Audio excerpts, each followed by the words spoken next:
Good evening. The sun has set and the Chicago nights come alive. It's time for mystery, intrigue, and just a bit of strangeness as Hexaco Motor Oils presents the Hexaco Mystery Radio Hour, sponsored by Hexaco. I'm Silver Sterling, and join me as we bring you tales from these dark streets and darker alleys in Gun for Hire. The Great Depression is hitting most folks harder than a right hook from Louise, and more often than not, leaving them 3 times as dizzy. It's not an easy thing when you're a hard-working man or woman to set aside your pride and ask the nearest Joe or Jane for a helping hand. So when you can get a few dollars, you want to keep them. And when you get a hot meal, you want to keep it square in your gut. And with what Grace Gunn, Tommy Bam Bam Prue, and Irving Holt are about to find in this hotel room, they might be taking a second look at their breakfast.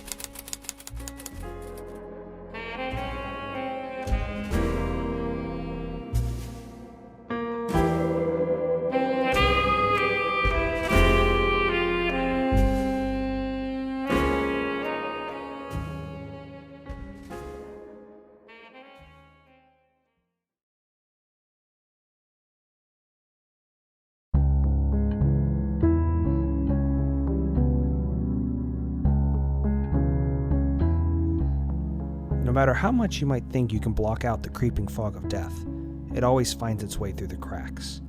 Little nooks and tiny notches that you would have never noticed before if it weren't for the evidence that it leaves strewn in its wake. It's these tiny imperfections and obscure little details that only started coming to my attention once bodies started piling up. Bodies that couldn't be hidden with a pair of cement shoes or very disagreeable fauna. It was the war that first pulled my head out of the malaise. You see enough stiffs playing catch with far too many lead balls that you start to notice when things aren't quite the same as all the rest. It's these little defects that have been peeling back a layer of the world since I had returned. I can't count how many times I've come on site for photos of yet another burglary, and everything in my gut screams out there were no lead coffins involved in this one. Is it the way the body falls? The last gasp left frozen on their face? The splatter of that crimson cocktail? Just not the portrait that it should be? In the end, it's hardly mattered. Swept under the rug, no one daring to pull their head above the water. Because if they do, there's a great swooping eagle ready to snatch them from the river of comfort and lies. And there's no coming back from that, no matter how much you might wish you could.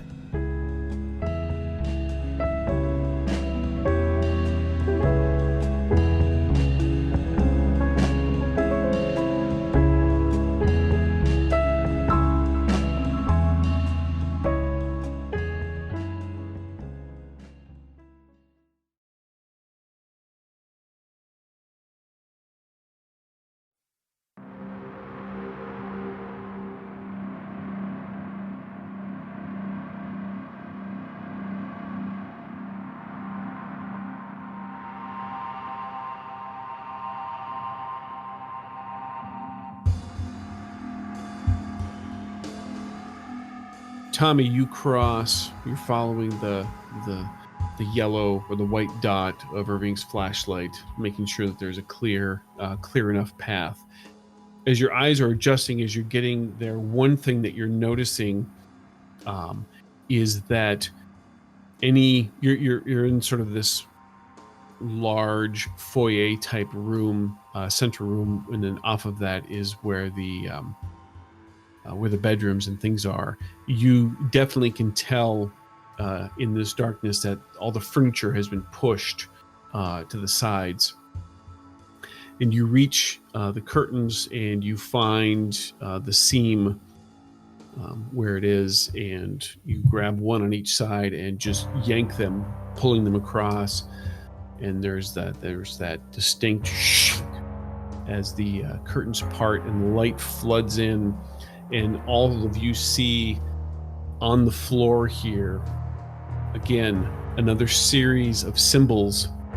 You can tell there is a distinct and discernible pattern with these symbols. They're all on the floor, and there are a few in positions on the various walls, but your attention is drawn down to the center of this large foyer room, and there is a large red stain in the carpeting there. And you follow it back, and it has smear marks in there of red. And there's a trail then that goes into the area where the bedroom is located. And it looks like it's going up deeper into the room and onto where the bed is. Oblivious to this, now that the windows are open, or the curtains are open, Tommy's going to see if he can open the window and let a little fresh air in here from the cold December days. You absolutely can do that. And the rush of cold air, it does come in. The curtains start to flap a little bit with the breeze, adding the only sound to the room. Tommy will turn around and see kind of the shocked faces on Grace and Irving, and that little bit of a dumbfounded what, and then the room will sink into him. I guess third time's a charm. What have we gotten ourselves into? I'm kind of getting tired of finding apartments with bloodstains. That makes two of us. Grace is gonna kind of follow the smear into the bedroom. Irving will follow with the flashlight.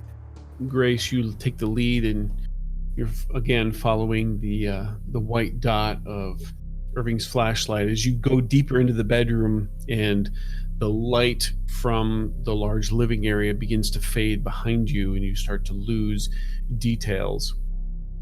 And Irving, you're behind, and you're basically using the red smear as your guide, and your light kind of follows up, and it goes up the side of the bed. You gonna keep going? Oh, of course. Okay, just want to make sure. I mean, yeah. Well, that's never. We have to get jump scared here. You keep going, and the light, the disc of light, spills over to the top of the bed, and there you see splayed out is the body of a man. Change my mind. In for a penny, in for a pound, dude. One scene, it cannot light be goes unseen. up, starts seeing the arms. Like, no, we didn't see it. No. Nope. I'm kidding. Sorry. Sorry, Chris. I couldn't help it. And that's not a good thing when the GM asks you that. I didn't expect you to ask. Do you want to keep going? Presume, and ever since you said that, I was like, like I said, No. it's for a penny in for a pound. So the disc of light has split or come over the edge of the bed, and I'm sorry, I interrupted you. Go ahead. So the disc of light comes up the side of the bed, and it goes over to the top, and you immediately see naked legs, and as it continues up, you come upon the clearly split open remains of a human male, and almost from throat to crotch, his body has been split open to the sides, and broken rib bones and pieces of meat and fat are splayed on either side. On the light is enough to, as you're frozen on this spot, there's enough light where you can catch the frozen horrid expression on his face, with his mouth draped open, clearly in an expression of horrible pain. His arms are splayed to the sides, but you can't make out any details because the light does not go out far enough. His body cavity it jumps out at you as being completely empty, and of course the sheets and the coverings of the bed are stained in red, and the unmistakable sound of swarms of flies buzzing fills your ears as you just stare at this image. Okay, Brad, which one of us is going to throw up first? And yes, I was gonna make a roll. Actually, by all means, please make me make me a spirit roll, both of you, and this will be at a -2. And Bam Bam, you are not in the room, is that right? No, I turned to look at them, and she started following the blood trail, and the light went that way, and I guess I'm just kind of checking out this room while they do their thing. Okay. So if Irving hadn't seen the photos from Miles, he probably would have hurled here. Yes, Irving, you're able to keep your breakfast down. Grace, are you going to keep that too? That's a Benny. All right. Oh. Oof. Why, yes, I guess I am keeping that too. That has been happening a lot, where we just re-roll and it stays the same. All right. So, Grace, you catch sight of this, and as the grotesqueness and gore of all of this just overwhelms you, and you turn to the side, and your hand desperately reaches for something, and you grab it to steady yourself, and you don't even know what you grab, but you just grab something, you steady yourself, and then you begin to just retch for the next 30 seconds or so. Good thing I didn't actually eat breakfast. So you retch like 2 or 3 times, then you begin massive dry heaves at that point. Tommy, you're in the living area. Yeah, I would hear that and be concerned and have to go look. All right. So Tommy comes running in, and the light is still kind of frozen on this thing, and you can make enough detail out where you can see Grace holding on to something, and then you see the image in front of you as well. I think this isn't going to be Tommy losing his lunch. This is going to be Tommy getting really upset and paranoid and mad because of who he's after and who he wants to find, because they have left bodies like this in their wake. And now that he realizes Grace's case is possibly connected to his own personal search, he's going to kind of mindlessly start digging for clues, tearing the room apart. And obviously not finding anything because he's just in a frenzy. Irving, since you're the one who's got the most immediate control of yourself, so Tommy kind of starts stumbling, and he just starts mumbling to himself as he's begins digging around in the dark, and now your light is starting to waver because you don't know. Like, you go over to Grace real quick, and you see that she's holding on to like this tall candle stand, and it's shaking a little bit each time she just kind of, her body has those spasms. But then you flick back, and Tommy's kind of stumbling around, and it sounds like he might have knocked over another one like that. Now you can actually see, again, there are curtains in here, but they've been drawn, and there's, the little slivers of light that are going on there. And then, of course, the light is flicking around all over the place, and you're seeing glimpses of things, but you were able to get control of yourself, so you have the most coherency. So what do you want to do? I slap the wall, because I'm still in the doorway, essentially. Yes. I slap the wall right next to the doorway to find the light switch, because that's where light switches are. Yes, and you find the switch. And I'm going to flick it on. You flick it, and nothing happens. Of course. Second thing I'm going to do is go, Tommy, stop. We need this intact. And I'm going to go grab him and try and pull him off of doing stuff. All right, make me an athletics roll. Oh. As long as you succeed, you'll be able to get Tommy to stop. All right. Let's see. Do I have any? Okay, I got 2 bennies.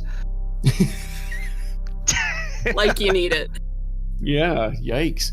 Irving has experience in manipulating other people's body weight with his training. So he catches Bam Bam when he's sort of rocking back to throw something and uses it to pull him off. And so you get him off, and you're able to, even though it's still dark, you find a wall, and you brace yourself and him up against the wall and get him to just slow down for a second. Grace, you have recovered now, and you're standing back up, and you've gotten your senses back around you, and all you can see right now is like where the Irving's flashlight is like he's got Tommy up. It's probably dropped. Ooh, actually. That actually sounds even better. So the flashlight has dropped and fallen, and this beam of light is shooting across the floor.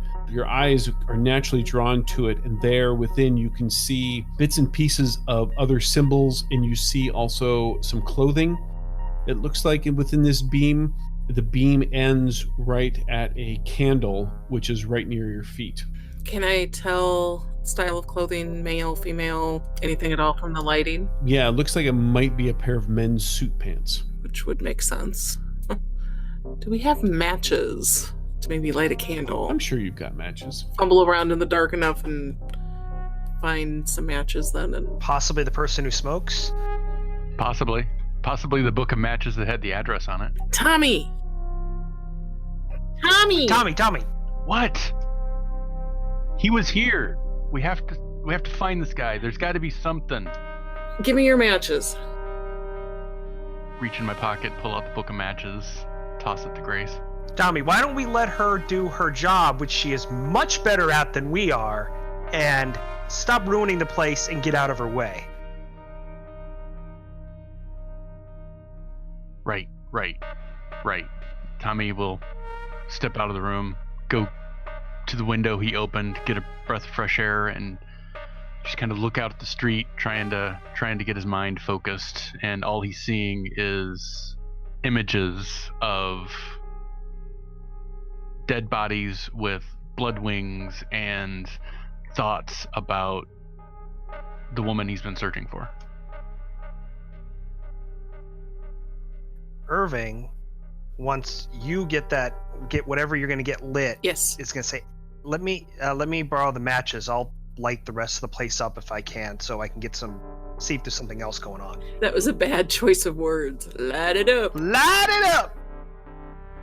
So Grace, you go, you get Tommy's matches, you go down, you grab the candle, and you realize you need both hands, so you put the candle back on its stand, and you go and you strike the match, you light the match, you're bringing the flame to the candle, and you realize the candle, the wax of the candle, it's black. Do you want to continue to light it? I don't think so. Don't light any candles, Irving. All right. I'll find something. Maybe there's a breaker somewhere in here or something. You can open the window. Well, Irving walks out with his flashlight, doesn't even think about the window. And since he left Grace in the dark, she has to think about the window. So she makes her way over to the window to open the curtains. And maybe actually open the window to, freshen up. Expose that body to the outside. There's not that much of the body left. I don't think it's going to hurt anything. You go to open the windows and to split them apart, and it's like there's a little bit of resistance, but your irritation at everything and having kind of just lost a little bit over what you saw, it just overpowers it, and you just yank hard, and you hear a tearing noise as you pull the curtains apart and light floods this room. As you turn, you are greeted with a scene where in the center of the room is indeed the bed, and the body is still on the bed, and now that you can see it fully lit, he's splayed out like the Leonardo da Vinci dude in the pentagram or whatever, the proportion thingy, The Vesuvian man or whatever it is. yeah. His arms and legs are splayed out, and they have been restrained at each corner to hold him into position. He has a further restraint around that you didn't see before. It was around his neck and tied off to the headboard to keep his head down as well. Of course, the bed is, stained completely in blood. Where the candle stand was that you steadied yourself on, positioned at specific points around the room, are other candle stands with candles still on them, and you can see more symbols on the wall and on the floor in what appears to be to your logical mind some sort of pattern of some sort. Make me a notice roll with your +4. That looks like success with a raise. As you take a moment and you take a few cold breaths of air, and your senses begin to sharpen and your detective instincts kick in. You're looking around the room and just trying to make some sense of this all. You spot a couple other things. One, the body is wearing a bracelet of some sort around his right arm. So it looks like a silver bracelet.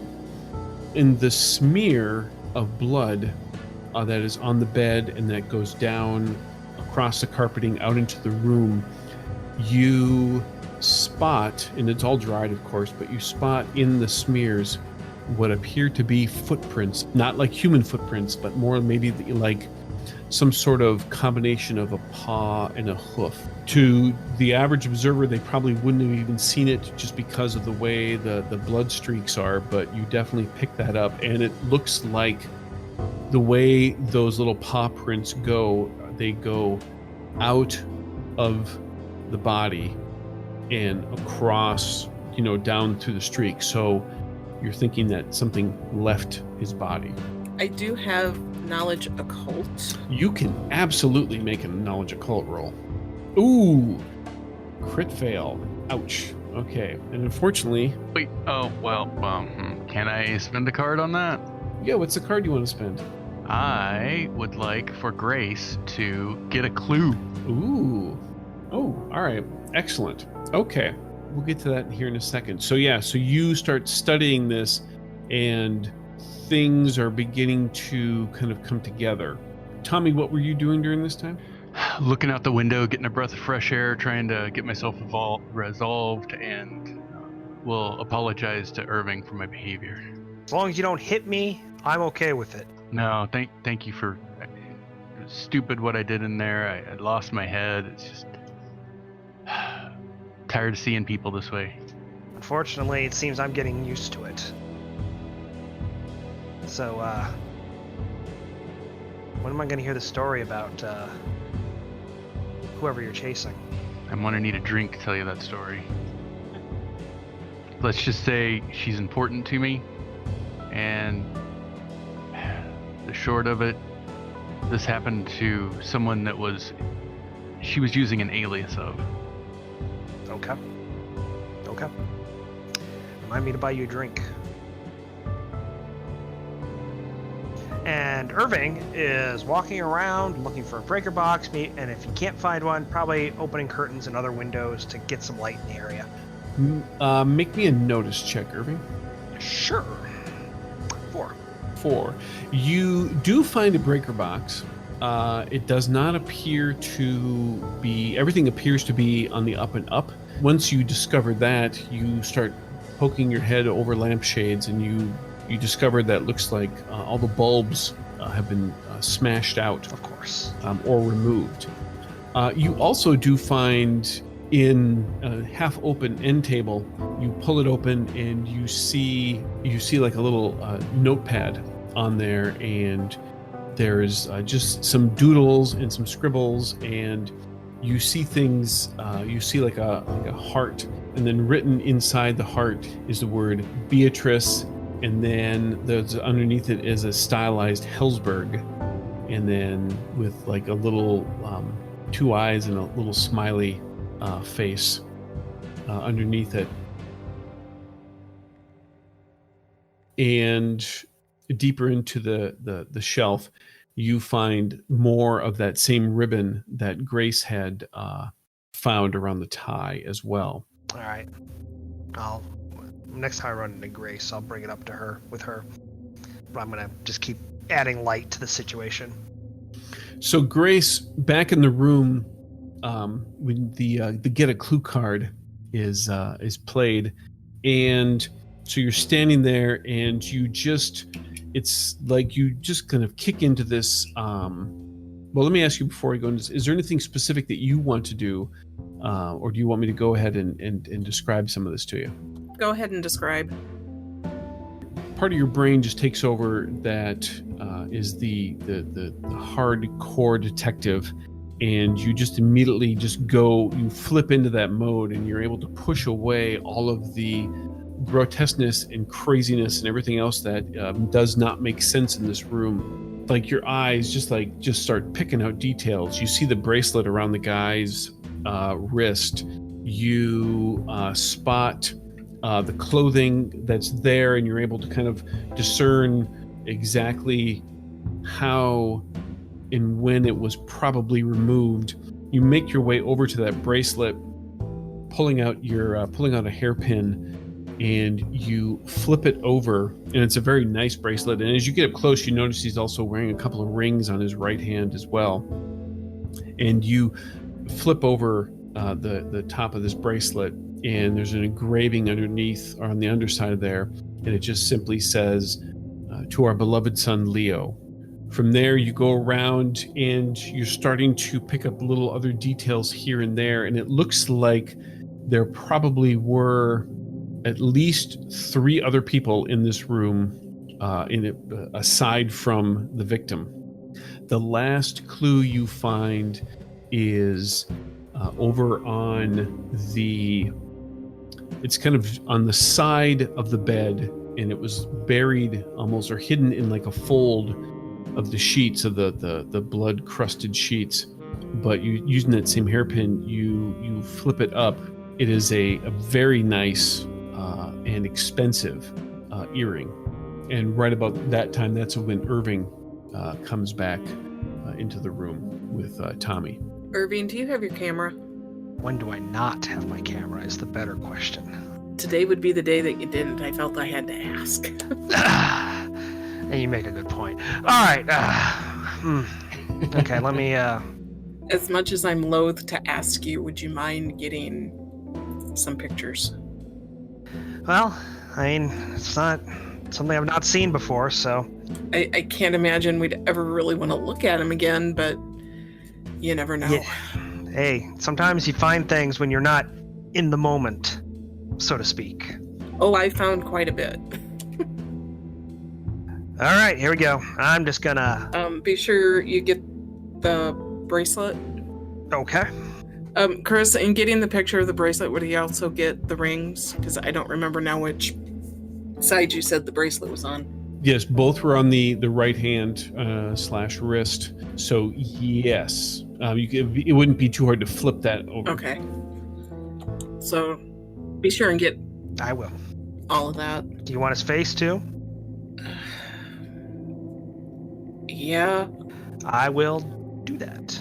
And one other thing I will kind of direct him to do is to get a picture of the smear. Would he be able to see the footprints? If you take the time to point them out to him, yes. Both Tommy and Irving could see those. Okay, well, I'm not going to take the time right now then to do that, but just get a picture of that too. Okay. And thank you. Against his better judgment, he's going to take pictures of the bracelet, things she pointed out, his face, the body in general, and the symbols. And the earring. I forgot about the earring. And the earring. As Grace was going through all these details, Tommy was following along, and then she pointed to the, get a picture of the smear. Is that a hoof print? I don't know what it is. Wait, what? But whatever it was, if you notice, it's going out of the room. And yeah, I was going to tell you this later, Irving, but... Tommy will start trying to follow it while Irving's shooting pictures. Make me a survival roll. Oh man, tracking in our noir game. That's a minus whatever because I don't have it. So that would be an 8, which is still a success with the raise. Okay, so Irving's taking photos. Irving, go ahead and make me a camera roll while we do this. And you normally, because I know that you'd be taking great care, Irving, so you would have a +2 on this, just so. I was going to say, I would burn a penny for him if not. I would too. So you follow the prints from the source. First of all, you backtrack them, and sure enough, what Grace said is right. It looks like the prints come into existence essentially right at the source of the body cavity, the split open body cavity of the victim. And they make their way down the bed onto the floor, following the smear, and they get into the center where there was this larger, like kind of red stain of blood. And then that's when you begin to notice that the stain is like large, semi-spherical in shape, but then it has a large array of little red splatters all around it. And you didn't quite notice this before, but then the prints move a little bit and become very, very hard to track. But it looks like they go towards the window in the balcony edge that you were standing on, and you essentially lose the trail, or at least the prints in whatever form disappear by the time you reach the window's edge. When she points, is it just hoof prints? Is that what it is? It's like a part hoof, part paw, some sort of combination. So it's almost like. Do I possibly recognize them? As in comparing them to the creature I've been seeing in my eye recently, or that was in the photos. Make me a smarts roll. Hold on. There's the Benny right there. Nice. 5. There is enough similarity in a couple of the photos to, though you never got a photo of like whatever it was that you're chasing's footprint was, but as you're looking at it,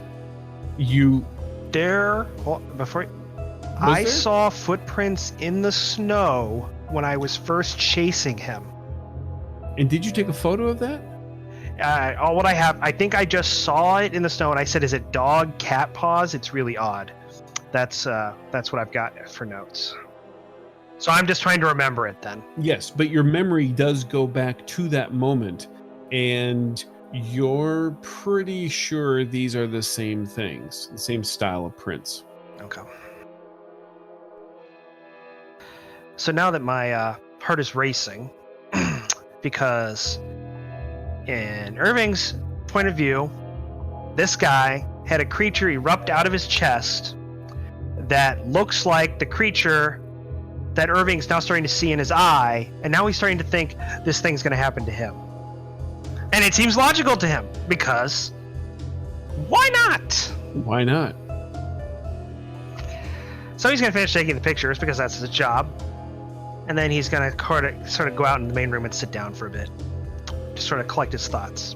These tracks are weird, Irving.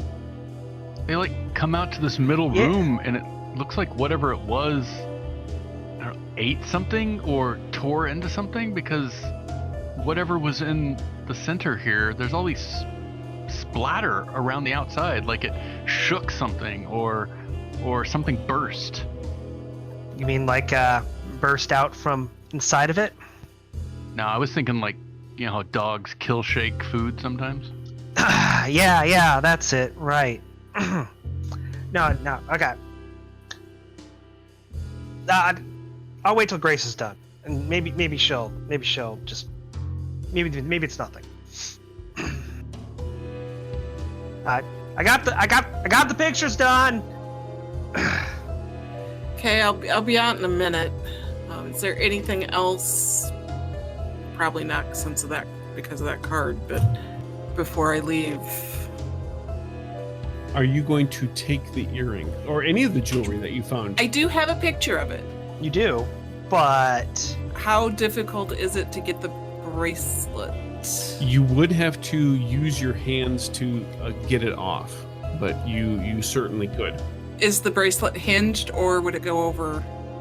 Is it a solid circle? It's like a chain, and there is a little like clasp mechanism that you could. So undo. It's hinged. Okay. Yeah. Gingerly, I will release the mechanism, trying not to touch anything, and slide the bracelet off, because that had the inscription on it, right? Yeah. I mean, you certainly read it, but yes, and Irving got a photo of it. But yes, you can get the bracelet off without. So I can use it as identification when I speak to the family. Yes. At some point. Yes. I think the rings can probably stay where they are. Maybe. I don't know. What kind of rings are they? Are they valuable? There's definitely a value to them. They are. They look like they're legit. I mean, they're a little stained. Got a little bit of blood on them, but they are stylish men's rings. Just remember, we have photographic evidence that they were on his hand. So don't go stealing too many rings. No, I think the earring and the bracelet will be good enough.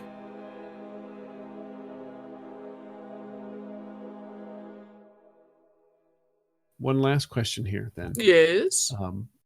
Are you going to call the authorities? Before that becomes possible, Tommy wants to look around for a bag or a suitcase that might hold women's clothing. Make me a notice check. Good call. We haven't found much of that, have we?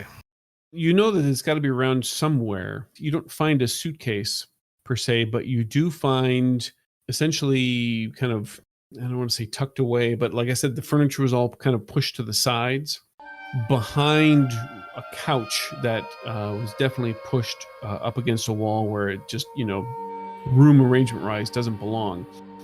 You do find what appears to be a torn woman's dress. So this isn't good, right, Grace? This is about as far from good as you can get. And I didn't see a bag anywhere. You think she made it out? I don't know. Since I haven't actually looked around the other room, since I went straight to the bedroom, can I do an investigation or notice or something on this room to see if I see anything that these guys didn't? You absolutely can. There we go. Did I get a good roll? You got a great roll. Yay! It worked. You go poking around a little bit and you find tucked away kind of in like a back upper shelf inside a closet. You do find a suitcase, and there is inside, you can see a number of bits and pieces of women's clothing. And style-wise, a lot of it looks similar to, like the person who got that probably also got this dress as well. But as you're looking around and Irving's like, oh, hey, I found this notepad and the ribbon, and you take a look at that and you kind of thumb through the notepad and you get struck with an idea. Because you thought you might have seen something, and so you go and you grab a pencil and you take that page where that heart with the Beatrice Hellsberg was written on, and you grab a blank page from that same notepad and you lay it over, and you don't do that little shading thing with the side of the pencil because you saw some indentations there. Takes you a little bit of work, but you're able to essentially shadow out or shade out what was in those indentations. But it might be a little tricky to read, so let's do a smarts roll for those who are trying to figure out what this says, which I'd imagine would at least be Grace and Irving. I don't know about if Tommy would do this or not. You don't want Tommy to do it. But if they fail, he'll try. All right. Grace, that's 7. your 4, and then Irving got a 7. That's correct. All right. Between the two of you, you are able to figure out it is a note. The note essentially says, I love you in the nest, I love you here, and I'll love you in the bellyache. Isn't that romantic? And Tommy goes, oh, you mean the nightclub? And now, clever communiques of contrivance shall commence to continue your comportment of contentment. Did you know? The miracles of modern science have given birth to many an amazing device. Our lives truly become easier and easier with each new item turned out by these incredible patent scientists. But there are those devices that some might call downright strange, unusual, or even weird. If these are the items you seek, then look no further than the catalog from Montgomery Weird. Yes, the Montgomery Weird catalog contains many a rare item, some not seen in over a generation. Within the pages of the catalog, you'll find entry after intriguing entry, with the devices ranging from the curious and harmless to the latest in experimental home defense and personal protection. We know you can consider from other well-known catalogs, but why choose the unreliable services from a bygone era when you can choose the newest and most attentive ministrations from the company that is here to serve you? Choose the company that's home to heartwarming tale and charming character Rudolph the Ghost Rock Reindeer, Montgomery Weird. To order your catalog, send your name and address and 25 cents to MW Catalog, P.O. Box 420, Chicago, Illinois, or simply purchase one over the counter at any Woolworths 5 and Dime. Now's the time to get your orders in for the coming Christmas season. Thank you for shopping. Montgomery Weird.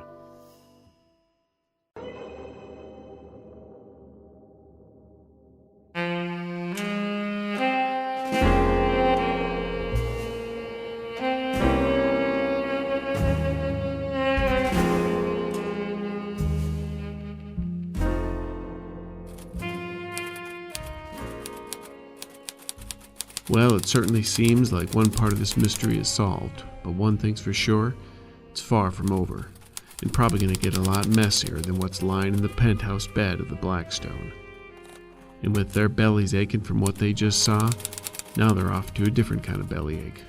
But we'll talk about that later. Alright, that's enough for now, so shake a leg till next time.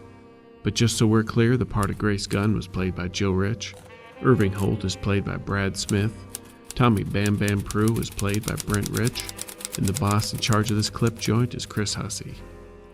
Special thanks also to Brent Rich for lending his golden chords to this episode. I'm E.I. Wick, and remember, taking a wooden nickel is less trouble than a ghost rock dime. Hexaco Motor Oils thanks you once again for listening to the Hexaco Mystery Radio Hour, sponsored by Hexaco. This game references the Savage Worlds game system, available from Pinnacle Entertainment Group at peginc.com. It is unofficial media content permitted under the Media Network Content Agreement. This content is not managed, approved, or endorsed by Pinnacle Entertainment Group. Certain portions of the materials used are the intellectual property of Pinnacle, and all rights are reserved. Savage Worlds, all related settings and unique characters, locations, logos, and trademarks are copyrights of Pinnacle Entertainment Group. Thanks also to Fear the Boot. Support their Patreon at patreon.com/feartheboot. Bring a little light to our dark shadows by leaving a 5-star review on the podcatcher of your choice. When doing so, please search for Fear the Boot Actual Play. If you listen on YouTube, please like and comment. Of course, telling a friend is the best way to help the show. Not only is it the right thing to do, it's the Hexaco way. Hexaco reminds you to help keep your car running like magic and always use great Hexaco products.